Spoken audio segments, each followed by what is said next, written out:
Hi, ArcfieldWeather.com meteorologist Paul Dorian here on Wednesday afternoon, December 21st, the very first day of winter. It is the winter solstice, and we have a very active weather pattern for the eastern half of the nation for the next couple of days. Thursday and Friday will feature some wild weather indeed, including blizzard conditions across a huge part of the nation, all associated with an incoming intensely cold Arctic air mass. This Arctic air mass really had its origins over Siberia a week or two ago. Cross-polar flow developed in the upper part of the atmosphere, allowing for the transport of that Siberian air mass onto the North America side of the North Pole. It moved through western Canada, now into the northwestern, north central part of the U.S.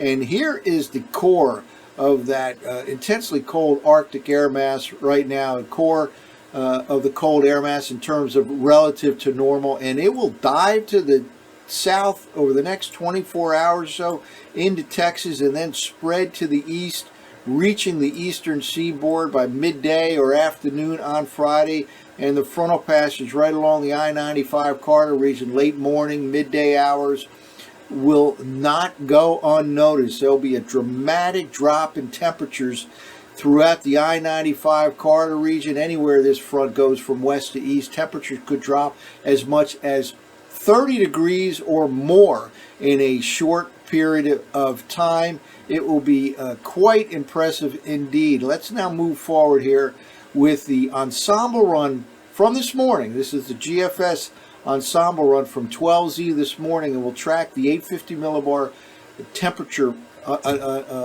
temperature anomaly pattern here going forward. Again, the core of that cold air mass relative to normal dives down into Texas by later tomorrow night. This is the Thursday evening, early Friday forecast map. Again, we're looking at temperature anomalies, and some of these values are 25 to 30 degrees below normal for the this part of December. That is some very, very cold air indeed. Notice the mid-Atlantic, the northeast U.S. warms up dramatically ahead of that Arctic blast. Low pressure will form in the east on Thursday, produce some heavy rainfall for D.C., Philadelphia, New York City, and temperatures will surge to 50 degrees by tomorrow night and early Friday morning in the I-95 corridor region. That's ahead of the incoming Arctic blast. And here we go.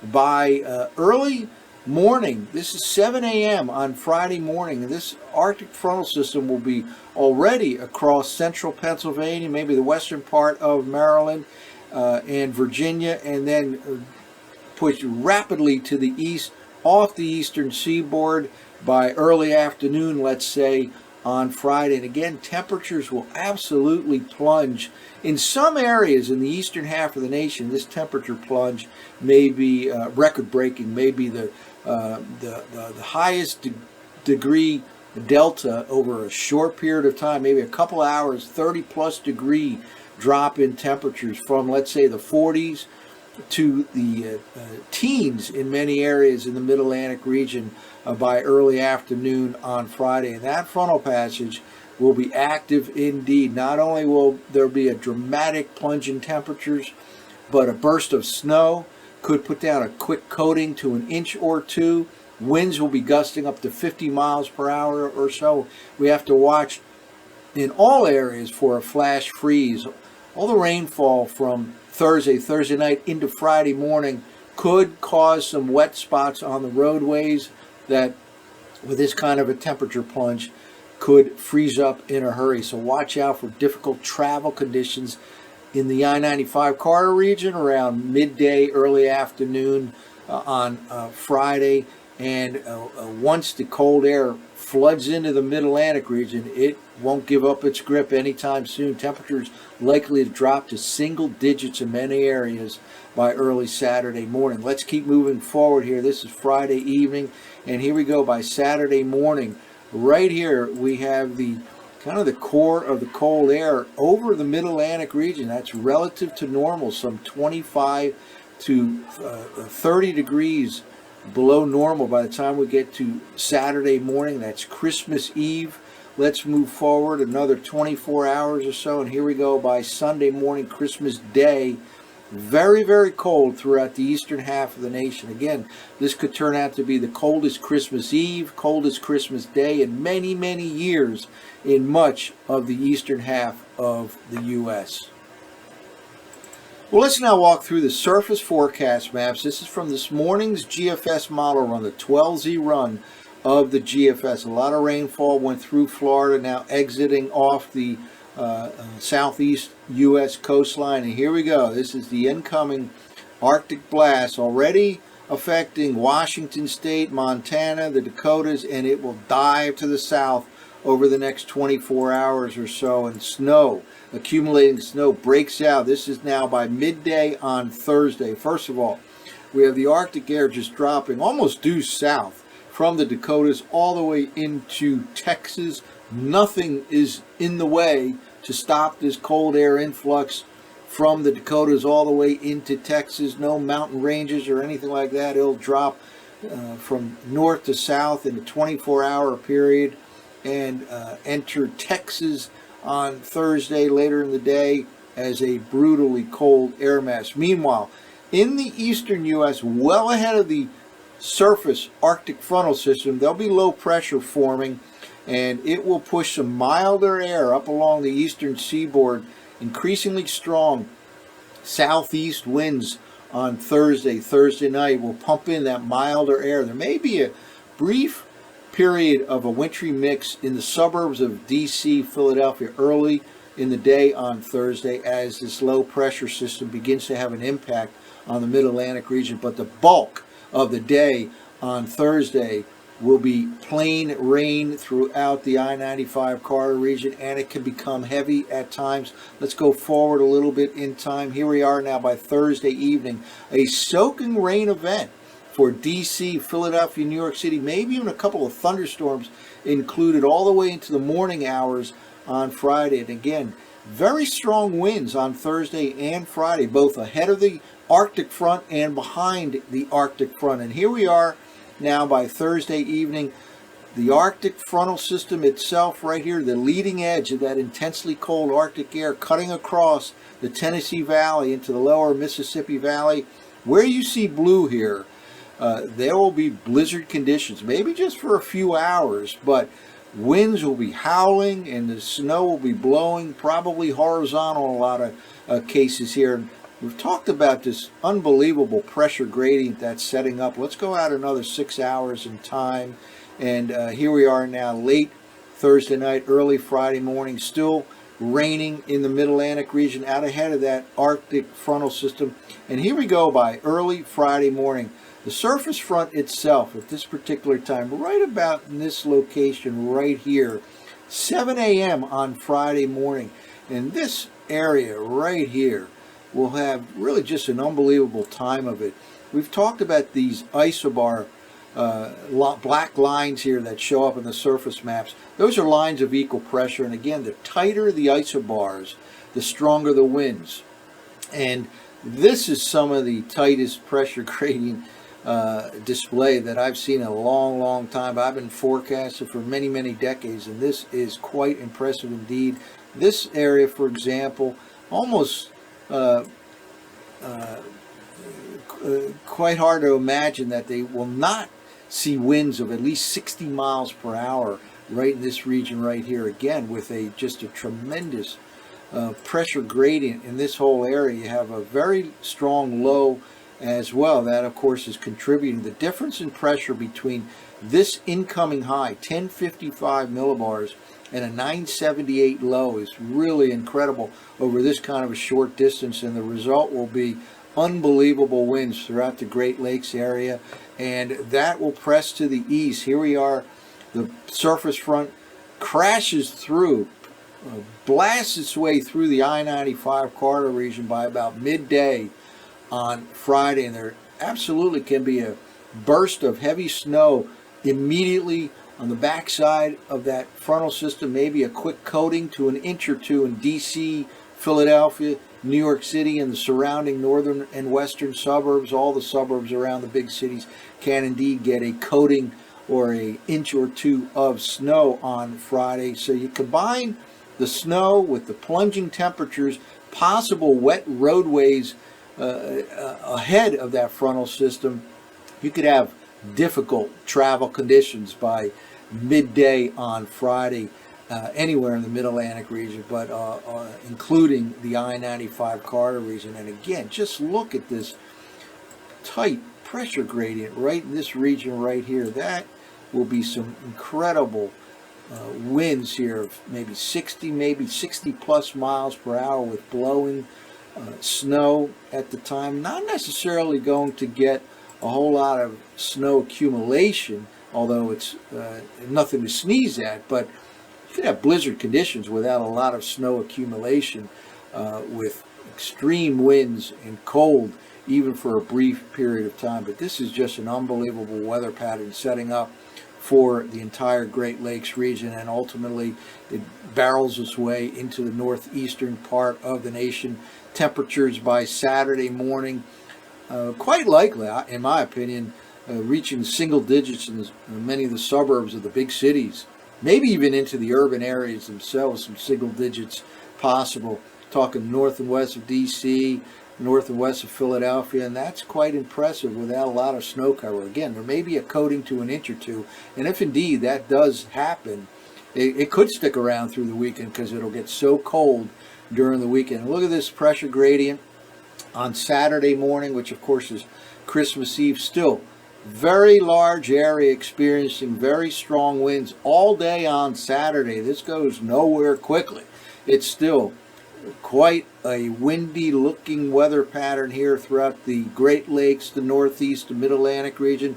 Many neighborhoods still try to light luminaries Christmas Eve, and that could be very difficult this Saturday evening because the winds will still be quite strong and will go all the way into the day on Sunday. Here it's Christmas morning, still quite breezy, definitely brisk and very, very cold. A frigid weekend indeed for Christmas Eve and Christmas Day throughout much of the eastern half of the nation. Well, let's take a look at the snowfall totals as depicted by the 12Z GFS. This goes all the way to Saturday morning.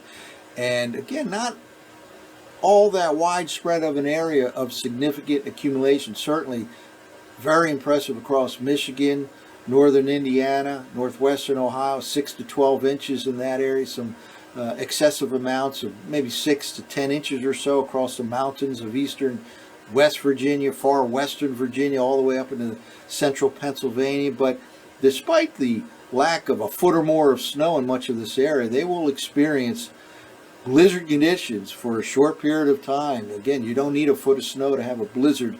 It'll certainly be 50, 60, maybe 70 mile per hour winds, especially in the Great Lakes region with snow bands forming. Buffalo could get hit hard here. You can see a little bit of a bullseye right in the Buffalo region.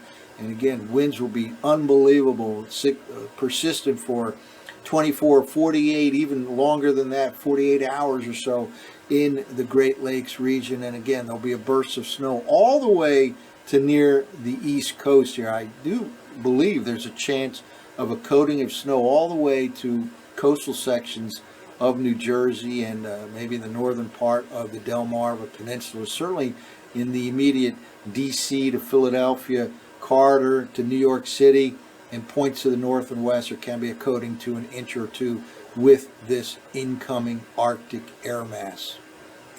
Well, one last set of maps I'd like to go through here is from the 12Z GFS of the actual air temperatures. These are not anomalies, these are air temperatures in the Mid-Atlantic, the Northeast U.S., and at least the eastern half of the Great Lakes region.